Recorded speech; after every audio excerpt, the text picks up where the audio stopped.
దుష్టుడితో సాంగత్యం చాలా ప్రమాదం. అమెరికా తన ఉనికి కోసం దేన్నైనా నాశనం చేస్తుంది. రష్యాని నాశనం చేస్తుంటే సంతోషపడ్డాయి యూరోపియన్ దేశాలు. చైనాని కంట్రోల్ చేస్తుంటే సంతోషపడ్డాయి యూరోపియన్ దేశాలు. చివరికి యూరోపియన్ సంపాదించుకున్న డబ్బుల్లో ప్రతి ఏటా వాళ్ళ చేతనే ఆయుధాలు కొనిపిస్తుంది. వాళ్ళ చేతనే ప్రపంచంలో అమెరికా బాధిత దేశాల నుంచి వచ్చేటటువంటి జనాలందరినీ కూడా వాళ్ళ చేత షెల్టర్ ఇప్పిస్తుంది తను తగ్గించుకుని.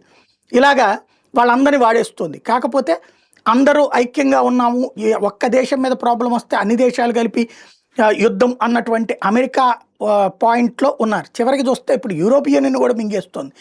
ఎట్లయితే వెనుజులాని మింగేస్తుందో యూరోపియన్లో ఉన్నటువంటి గ్రీన్లాండ్, ఏదైతే డెన్మార్క్ అనేది యూరోపియన్ల భాగస్వామి, అందులో ఉన్నటువంటి గ్రీన్లాండ్ని మాకు ఇస్తే ఇచ్చారు, లేకపోతే కనుక లాగేసుకుంటామంటూ సైనిక చర్యకి రెడీ అవుతున్నటువంటి నేపథ్యంలో ఇప్పుడు యూరోపియన్ తీవ్రంగా స్పందించింది. అదే జరిగితే కనుక యుద్ధం అనివార్యం అన్నటువంటి విషయాన్ని ప్రకటించింది. వదిలిపెట్టడానికి మేము సిద్ధంగా లేమని చెప్తుంది. అంటే అమెరికాతో యుద్ధం చేయడానికి సిద్ధంగా ఉన్నామంటూ యూరోపియన్ ప్రకటిస్తోంది.